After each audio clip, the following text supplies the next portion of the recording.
And welcome back to round 8 of the ETS World Championship. I'm here with my co-caster aReNGee, and we have another match for you guys today. We have Angrychicken on his Voda combo versus LoveUP, who is on TJP, but on a different version than the other players running TJP today. This one is much more reminiscent of older decks that are still using things like Surso. And is less focused around the crystallized scouting party, though it still has some of them. What do you think are the advantages of LoveUp's version against the more traditional version? So, for one thing, it's a little bit less dead in the water against Xenon. The Stray into Shadows aren't going to be quite as good against half the deck. Because it's playing the Titans, it's playing Sursos, it's playing Reality Wardens, it's playing Carnosaurs, it's playing a lot of big guys that don't just die to it, so it's not really all in on Xenon Obelisk or die. It still has the crystallizes for the easy wins and the stand togethers and the scouting parties and whatnot, so it's playing a lot of the good cards, just it's stretching the power base even further. Because now you want double justice for Reality Warden, you want double primal for Surso and Crystallize, you want triple time for Predatory Carnosaur. So we've been joking a lot about the stretch power base of the TJP list. Well, this one stretches it even further.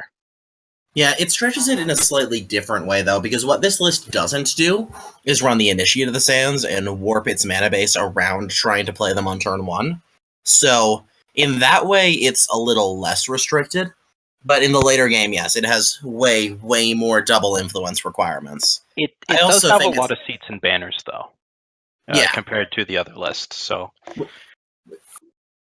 which is something it gets to do. Yeah. Sorry, you go. A lot of its power will be slow, but its influence should be there unless you draw a hand like this, in which case you're kind of dead in the water.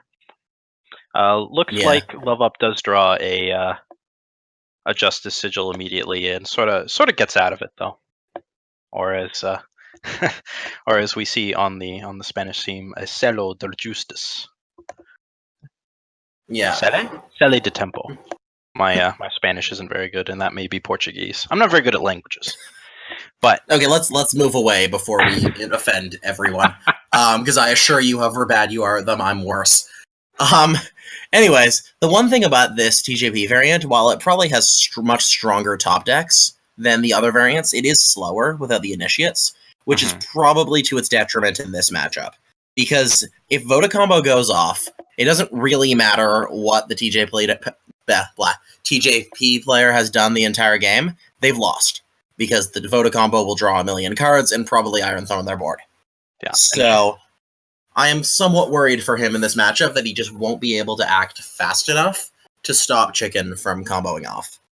And Chicken is playing cards like Arshul, which we see in his hand now, which should help him reset. And so even if he gets a slow start, it's not so punishing for him. Where he does need to be careful is where he lets the board build up and then be dead to a Crystallize or two. And Obelisk is certainly a good card for LoveUp to have here, as it helps him attack unimpeded.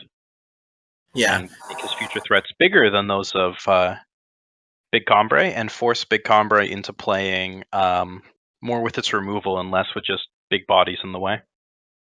Yeah, it's especially good in that particular moment because it stopped the voice from being a relevant blocker. So instead of getting 2 damage in that turn, he got 6.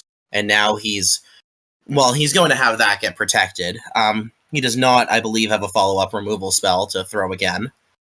So he's going to be stopped there for a little bit, which is very good for Chicken, who can now start to roll out Iron Thorns, who, if he can keep the first one on the board, he can start getting through very quickly.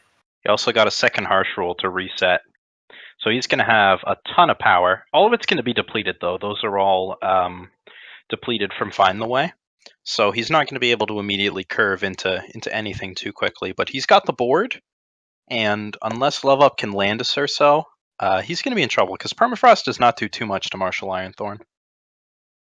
Yeah, I mean, it stops it from participating in combat, but it does not stop it from providing its inevitability. Okay, so do we see the aggressive line of Martial on Sandstorm Titan? Double Permafrost attack? Oh my. Followed up by like a Crystallize and an Obelisk? Just ride that home? That could work. I mean, it could if Chicken didn't have Harsh Rules. And LoveUp might be in a position where he needs to just play as if there were no harsh rules. He opts to go for a more middle-of-the-road approach here with just using the permafrost. But if he was going to do that, I feel like he should have played the obelisk this turn instead. Mm-hmm. The obelisk would have made attacking not great. It would have had the same effect there, and it would have set up for a future rush turn a lot better. Okay, so maybe he's setting up for the permafrost this turn then. Yeah. With the end of turn Desert Marshal. He's got more units to attack, and he just doesn't even care, just pushes in. Yeah, that makes sense. I can understand this line now. He's stops the Sandstorm Titan from untapping. He can permafrost the second one. I like it. So rather than pushing immediately, he's still...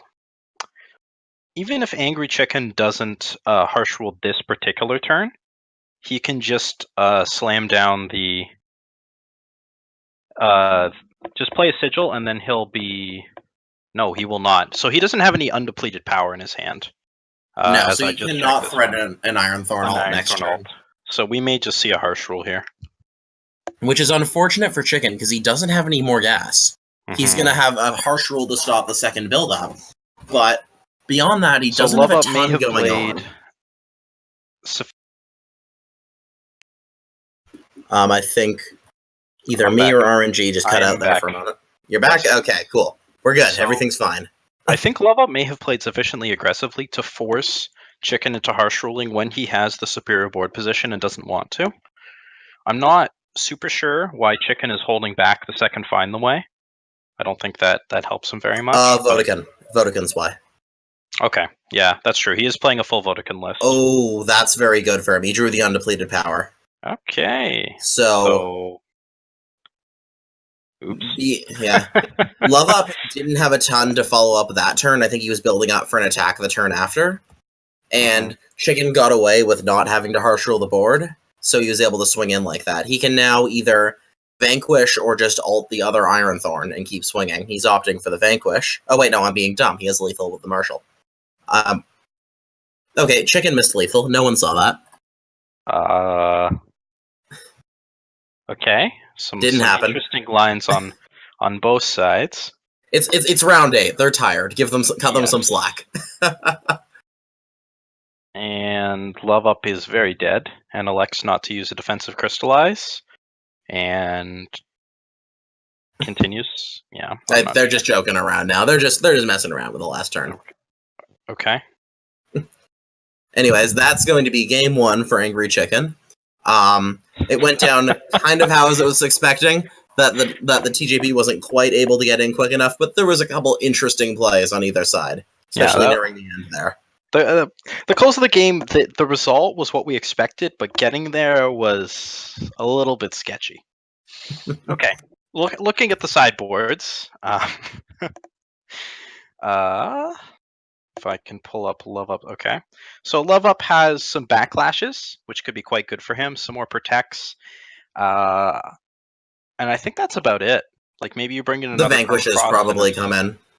And the scouting party? Oh, yes, sorry. Vanquishes come in. But, I don't think you can overload on protects either. Yeah, I don't imagine more protects coming in. I believe that the Vanquishes are coming in. I've heard arguments before about bringing out Permafrost against Combrai, especially if he thinks Angrychicken will bring in the Valkyrie Enforcers, which, from Angrychicken's position, I probably am. Mm-hmm. I don't know if Angrychicken's thinking that he wants to board into a traditional big Combrai, or if he just wants to keep doing what he's doing. I could see the argument either way. Honestly, it's more about what does LoveUp think he'll do. Mm-hmm. Now, I don't think they're not in game yet. 3 Xenon obelisks.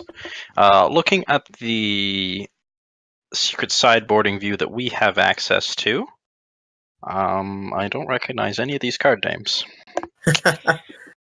We do have the extra scouting parties in, and we see the Vanquishes. I did not, in my quick glance there, see any of the backlashes. It looks like he just cut Obelisk entirely for backlashes. Yeah, I'm trying to see what else he cut to make room here. Did you see if he has the Reality Wardens? I don't think he does. He does not have them in, no. Reality Wardens are out.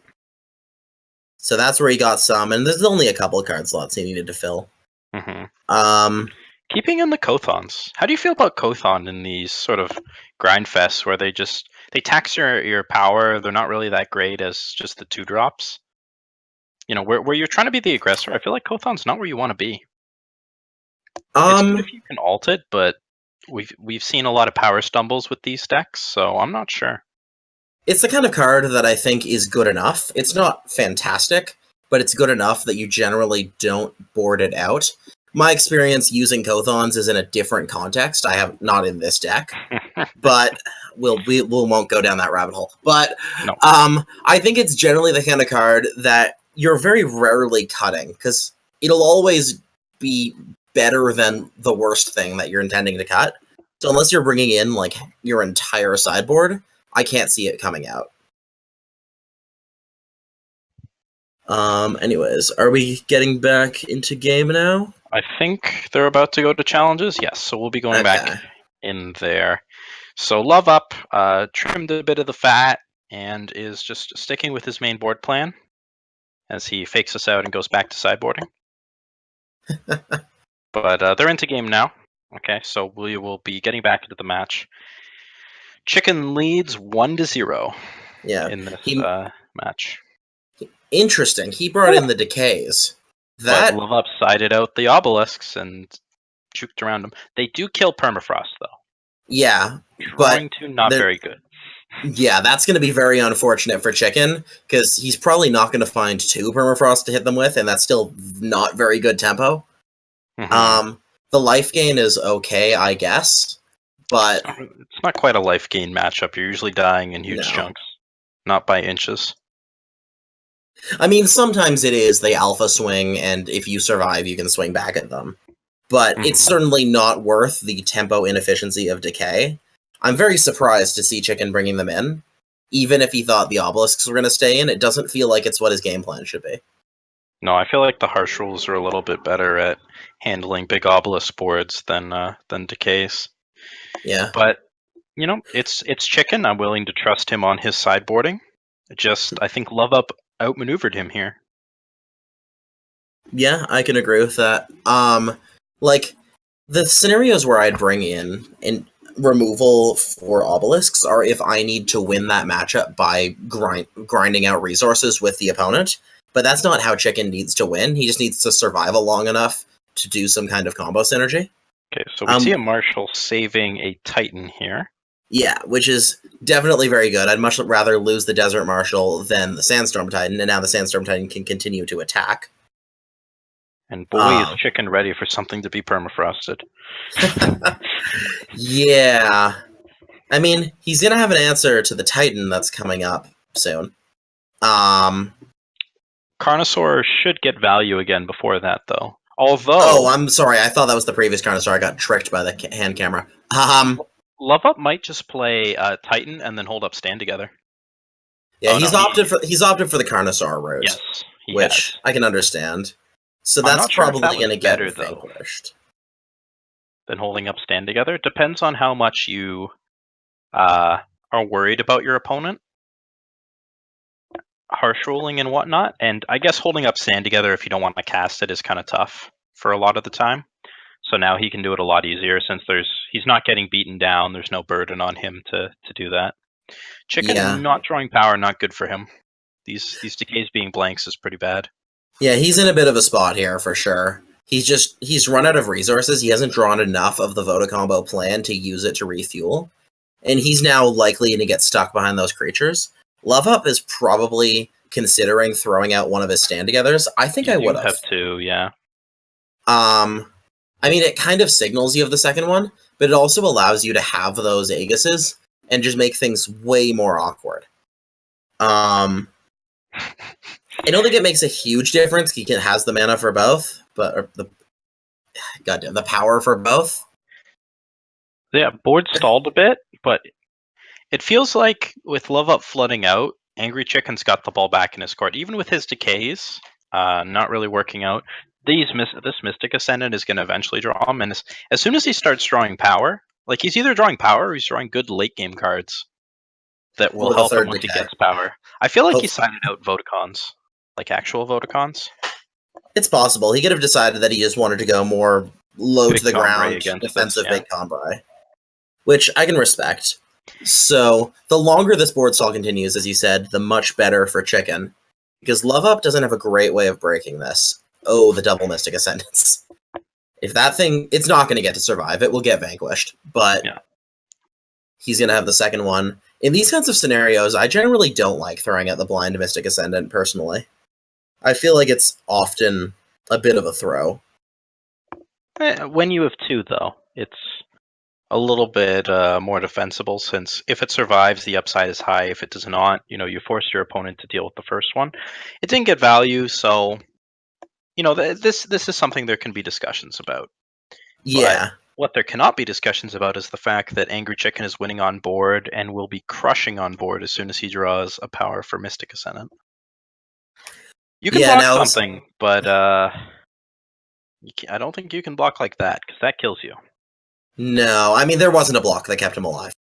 So he just blocked however he felt. And that is going to give us a 2-0 for Angrychicken. Okay. Which is going to put him at, I believe, I want to say 5-3. So while we were busy discussing the high-level intricacies of hold Mystic, don't hold Mystic, Angrychicken saw lethal on board and killed his opponent. Sometimes it's the simple things that really get you through, not the slight intricacies there. Look, it's been stated before, counting is for blockers. Casters never have to block, so casters don't need to count. Exactly. So that is going to, as I said, put Angrychicken in quite a good spot at 5-3. LoveUp is going down to 2-6. Yeah, which is unfortunate for him, but he's still okay. He can still claw back. Well, two of our table toppers have been tumbled. Chicken improves, yes, but Unearthly took down Sarius, so Sarius falls to 5-3 as well. And Ilya K took down Sunnyvale in the burn the burn matchup. I think the Stone Scar coin flip, as we like to call it. So Sunnyvale falls to 6-2. And Confcroat took down Locopojo, so Locopojo still stumbling around in the lower bracket. That's all the results that we have for now. We will we'll cut to break, and we will be back with our 9th and final round of the day after this highlight.